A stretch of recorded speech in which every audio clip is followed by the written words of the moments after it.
America, and welcome to Invent America, because America invents. This episode of Invent America TV is brought to you by America's Inventor Lady and Home Talk USA. Home Talk is a proud member of the King's Broadcasting Network and has been bringing to you the best of America's home-based product innovation since 1998.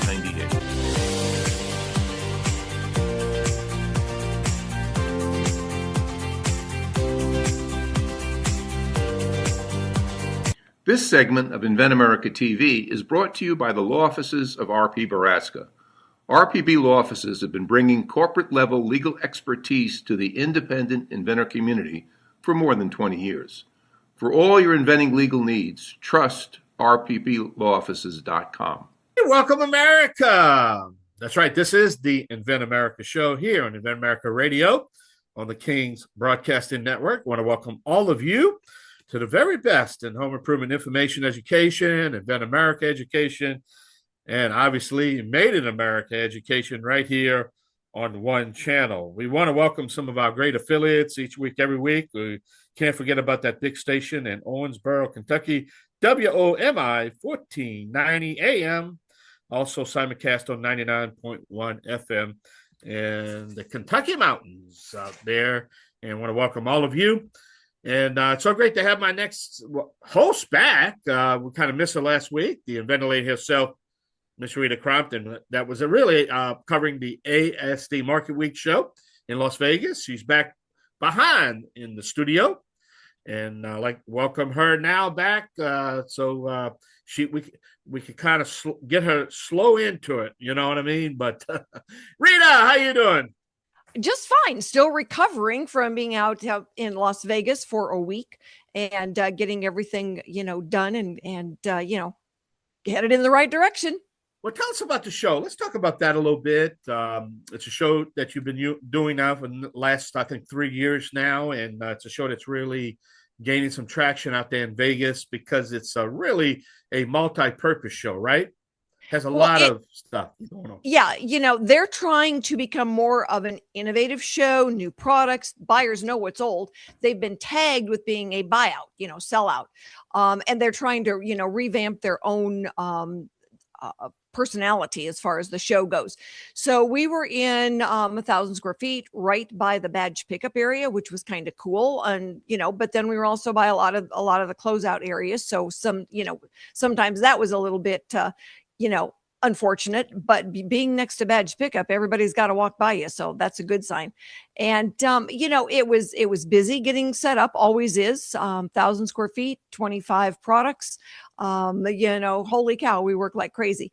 And then everybody, gets to show off and do their thing and talk to people. And that's the good thing. But other folks know we're there. So they come by and, show us what they've got. Well, I know you're focusing on your clients, to give them that exposure that they need, but it's a big show with a lot of technology. And I know you probably took some time, maybe walked the floor, had anything out there that kind of, I don't know, that got your attention that maybe we need to know about. Maybe it might be a technology of the future or something, or maybe a client that you probably picked up there, to say, hey, we got to get this on the market or something. Can you give us an update? Oh, there were some fun things out there and new products, but nothing I'd throw into the category of technology. It's a consumer product show. So there were, kitchen gadgets, fun gadgets, promotional products, and things that would be in all arenas of our life, from new types of Kleenex boxes to the really cool new product that my guest is going to be talking about. Wow. And, some of them might fall into the category of technology, right. But I think that most professionals would say, kitchen gadget, car thing, as opposed to what we officially classify as technology. Yeah. Well, also the reason I was asking, because I haven't had a chance to go out. I mean, AI is really taking over mainstream news, radio, broadcasting. It's AI. And, sitting behind the master control here, I don't get to see any feedback on that a little bit. Of course, maybe the technology or the household goods maybe are not to that stage yet, or maybe it might be. I don't know. I'd like to find out, I guess it depends on your point of view, because, we had a lady out there with, she's a nurse, and she had a new pacifier that teaches a preemie baby how to suck. Well, premature babies are at risk, and she had just a phenomenal product out there. Wow. And it's not a matter of how many people are interested; it's a matter of finding the one who is interested. And so she'll be offered a licensing deal next week. And it's fascinating to watch some of these products that save lives. We had another gentleman on. I'm going to get him on the radio. Technology. He had a combination of an airline escape hatch to put on a 4 or 5 story building that would save lives. That when there's a fire or an emergency in a shorter high rise, 3, 4, 5 floors, you'd go to the door, you punch a button, and the chute flies out. So very similar to what's on airplanes, but that would be a technology that's going to save lives.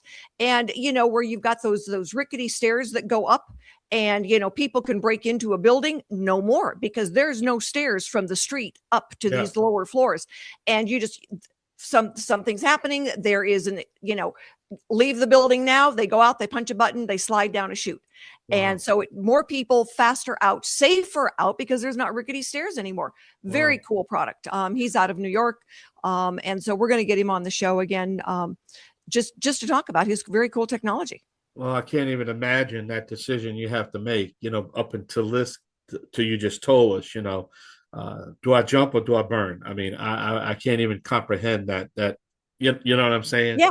I don't know what I would do. I don't know what I would do. I really don't know. And the fact that so many of these buildings now are being broken into, and they're at risk, or the stairs get rickety, they get rusty, and you've got older people trying to get down. Now they do just like on an airplane.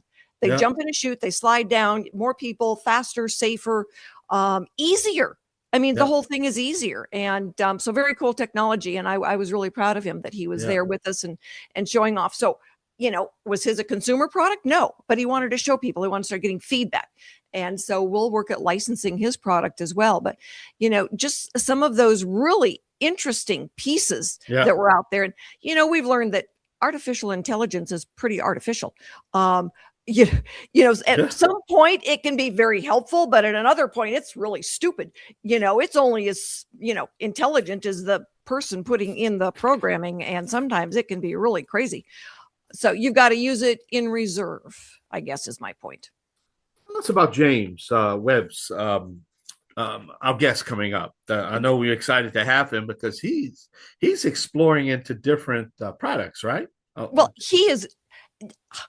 This gentleman, I've seen him at many shows. He'll come up and say, "Hey, Rita, how you doing?" and stuff. So I recognized him when he was coming.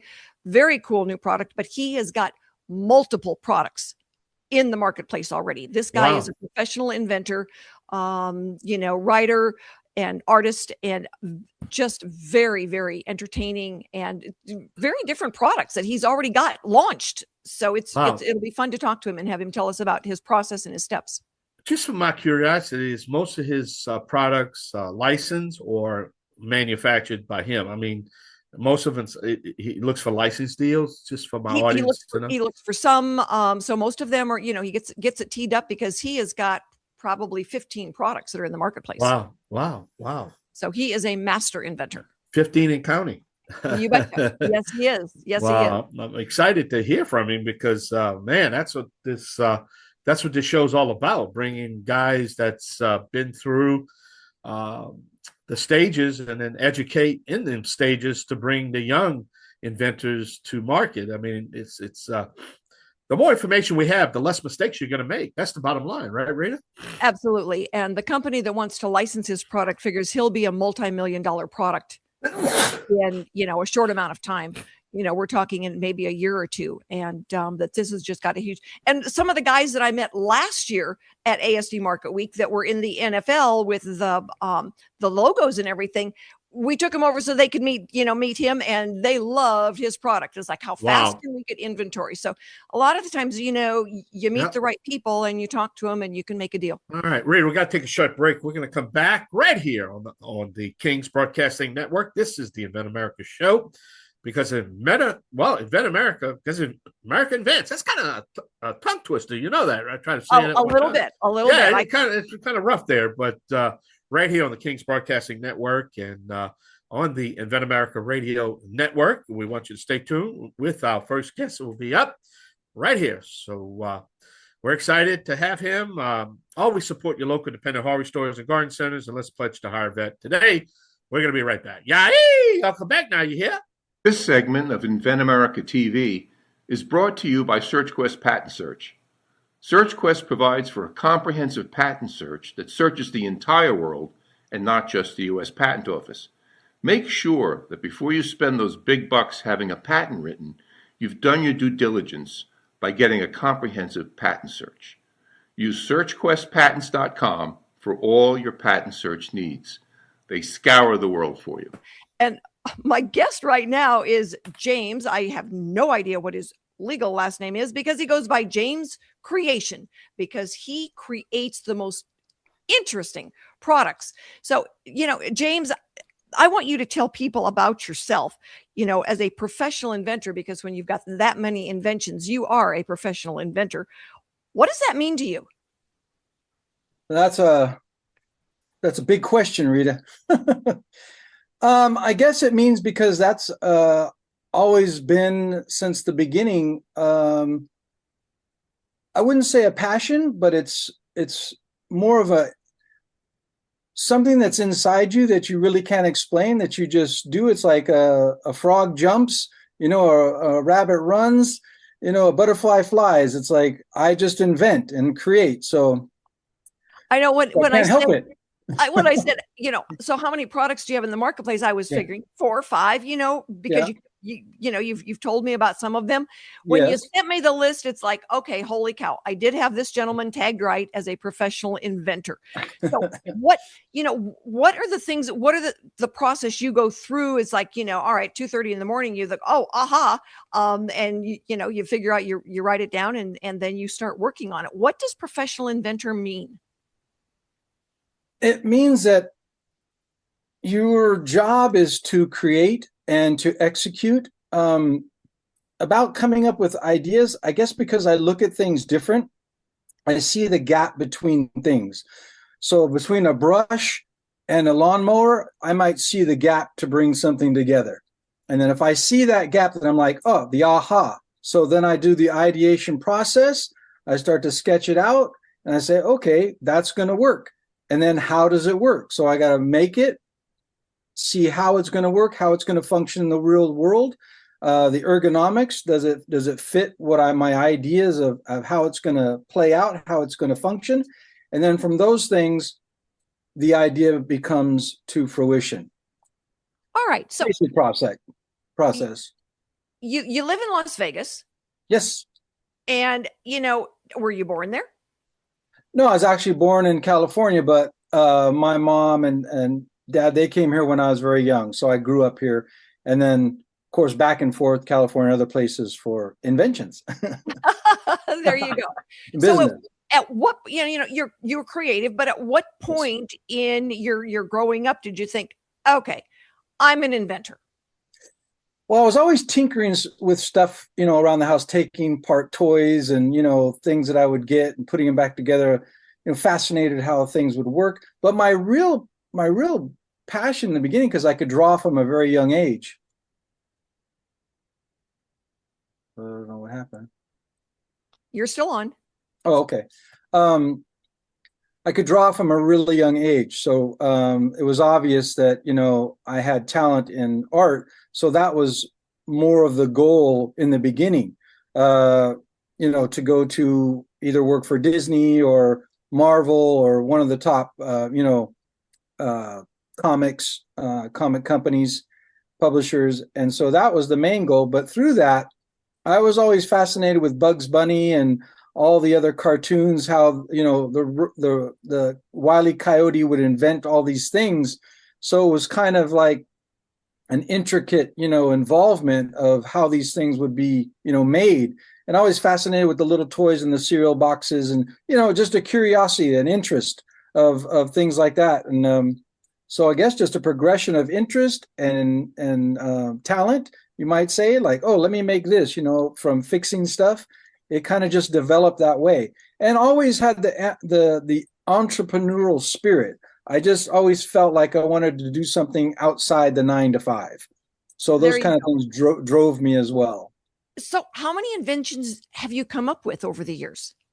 Oh, well, on the market, I've got like, including like the paper industry and the hard products. I don't know, I'd say, no, I can't even really count how many there are because I invented a lot of things in the paper industry and over the years. So, but hard products, I would say I have like 5 inventions, 5 real solid hard products out there. And yeah, When one is coming out this year. So I'm quite excited about that.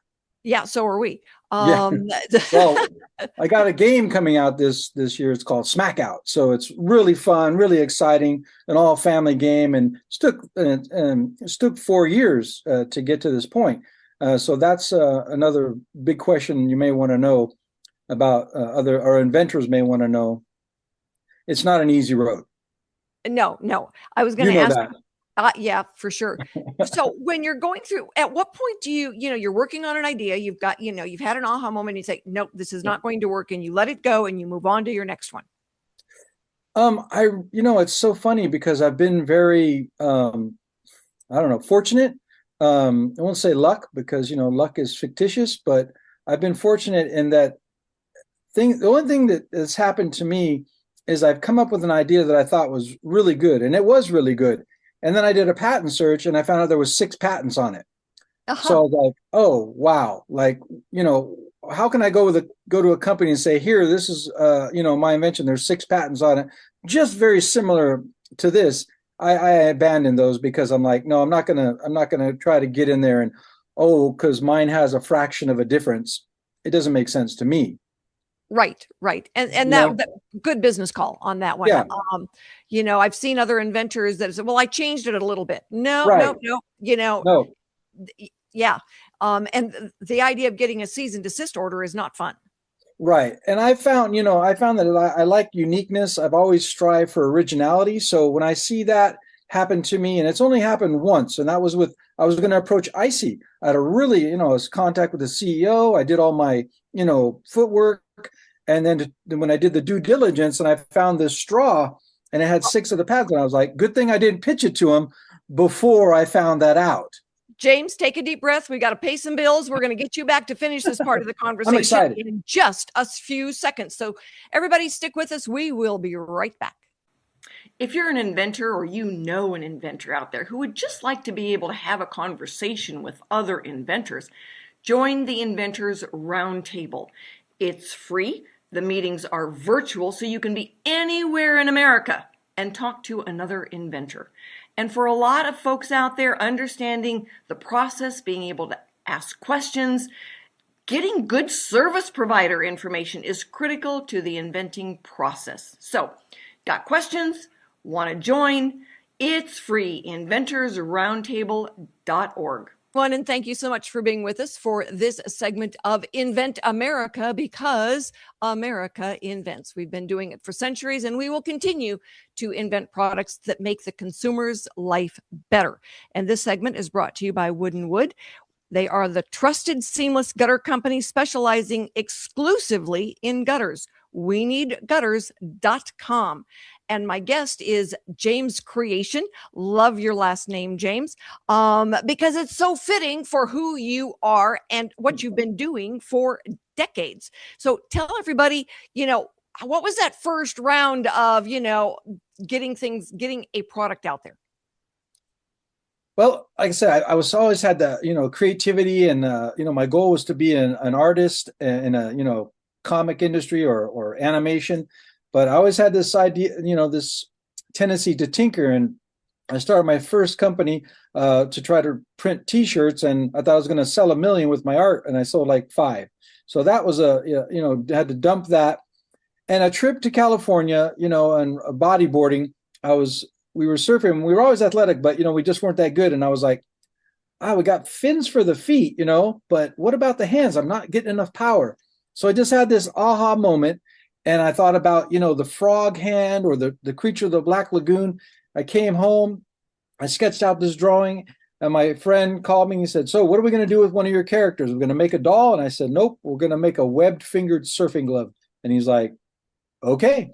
So we started scrambling for a prototype. We had this flimsy prototype. We packed up our stuff, quit our so-called career jobs, and moved to California.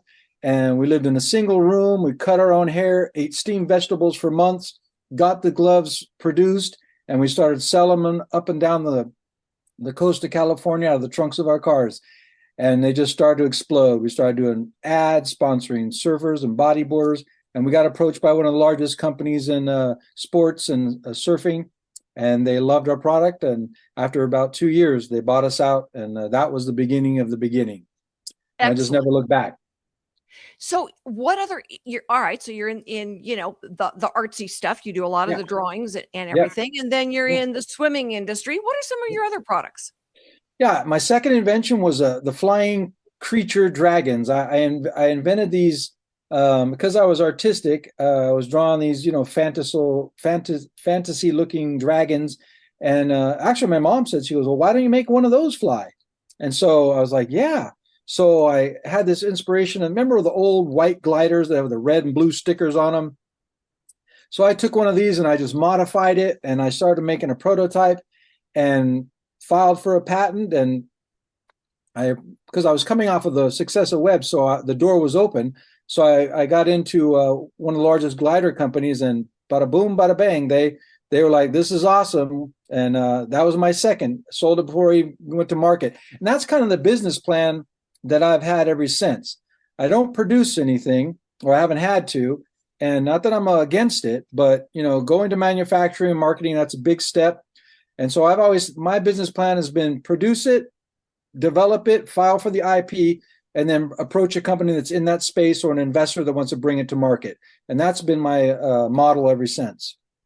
And I think for most inventors, that's the route they want to go. We look at licensing so that, you develop it, you get it out there, you get some feedback, and then you approach somebody who's going to help you do the heavy lift because you're going on to your next idea.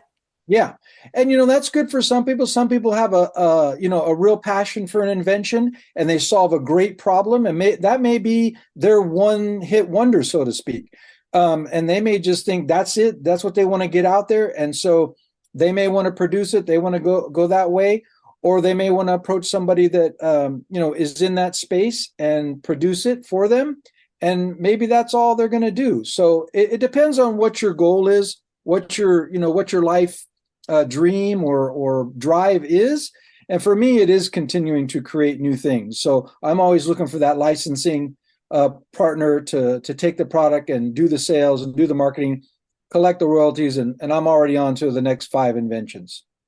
Exactly. I mean, so many of the inventors, when they want to start their own company and we see them hit a wall, Yes. they may have, at the point where they may have sold. I mean, we had one gentleman, he had sold $1.6 million in product 2 years ago.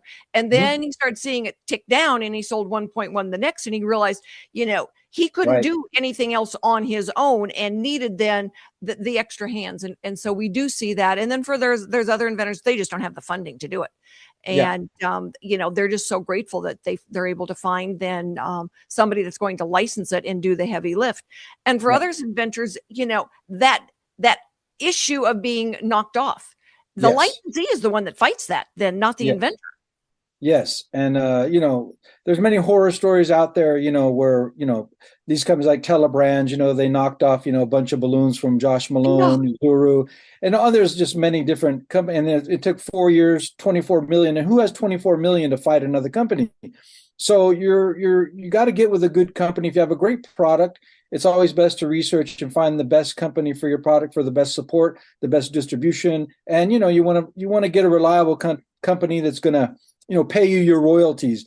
I mean, even the gentleman that invented the Super Soaker, he had to sue Hasbro, years later to get, 17 million that they took from him. So it's not an easy game. It's a rough road. You got to be, where you got to learn. You got to talk to people like you who've been in the game, and, you've got to feed off of everybody. You got to be involved.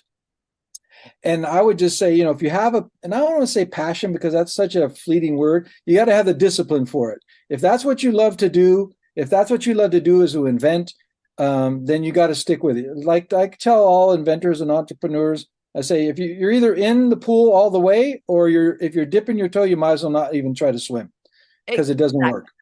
And, life gets in the way for everybody. It doesn't matter whether you've got a 9-to-5 job or you're self-employed or you're an inventor. You get back on the horse, you get back on it and get going again.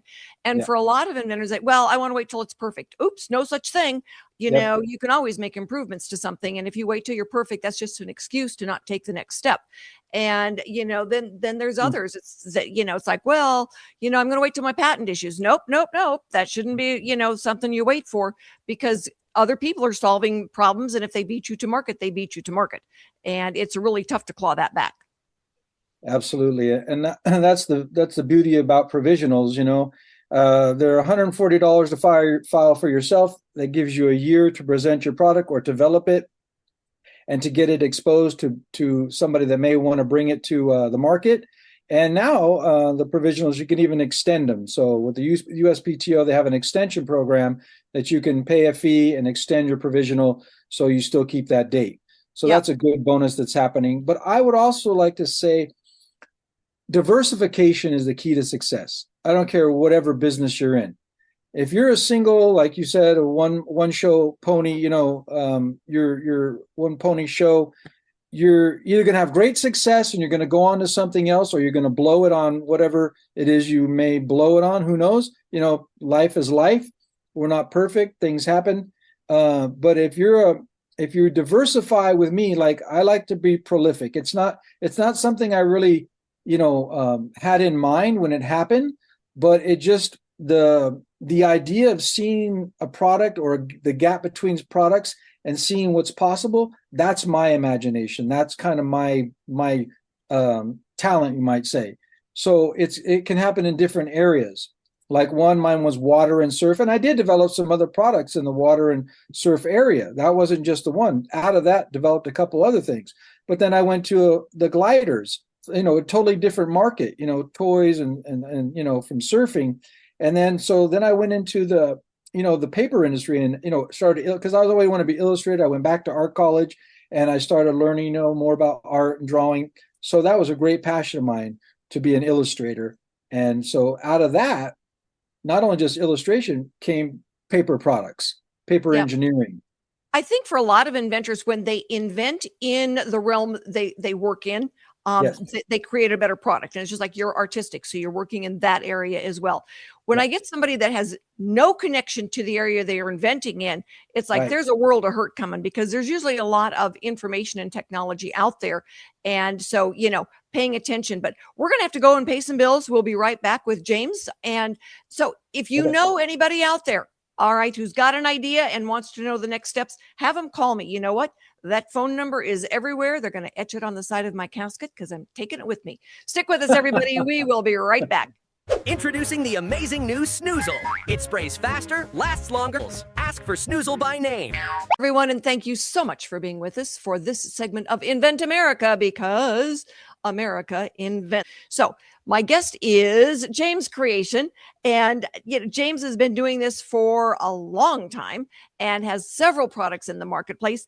James, what has been some of your hardest lessons? I guess encountering a stubborn patent examiner. There's a thing called office actions when you file for a patent and they reject some of your claims or whatever.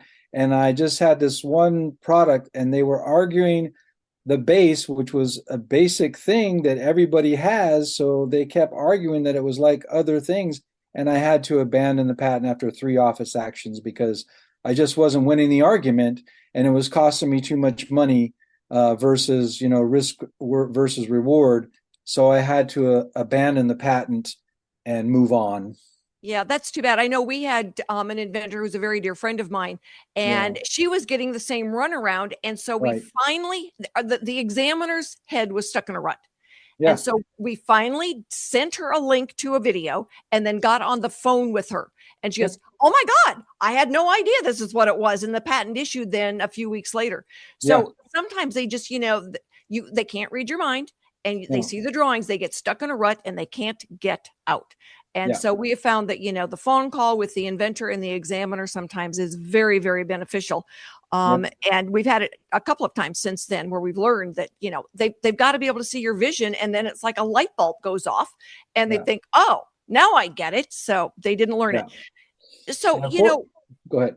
No, I was just going to say, so, what else have you learned the lesson you don't want to manufacture yourself and be the sole marketing person. That's crazy busy. What are some of, so you abandoned that patent and you moved on to your next because you were lucky enough to have another idea in the hopper. Yes.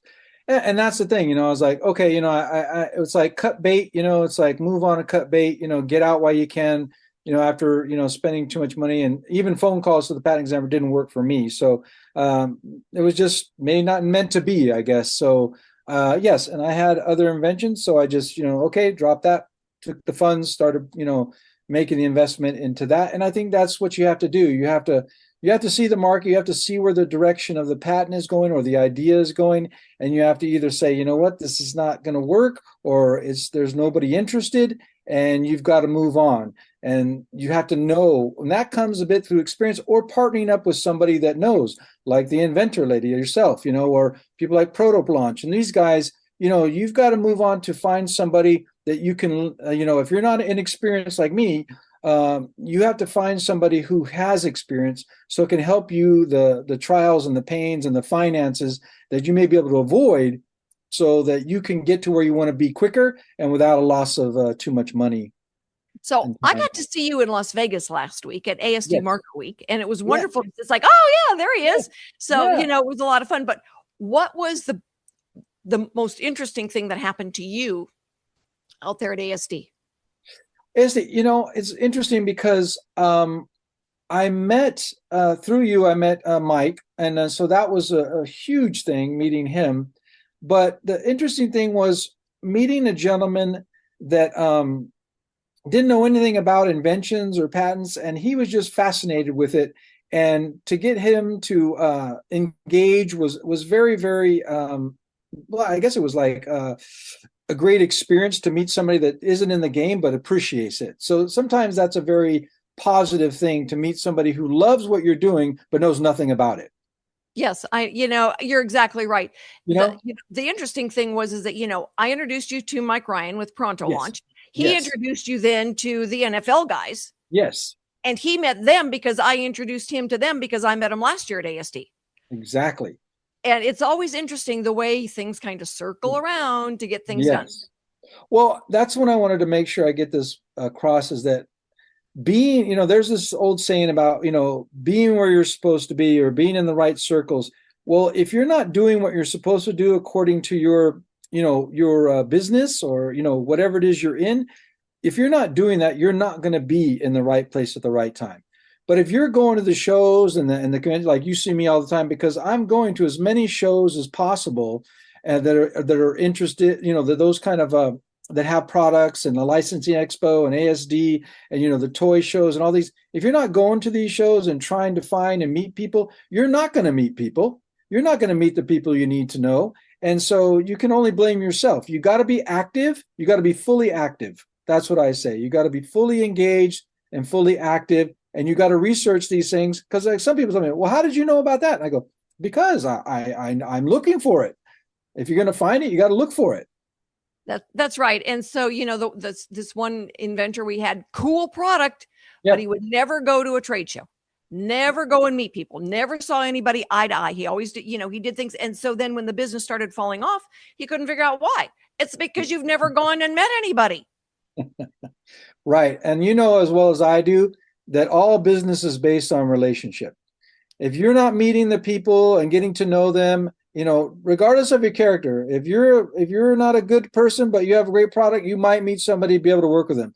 But if you meet everybody and you got a great character, your odds are going to jump greatly to meet the right person and do the right business and get your product off the ground and, be on your way.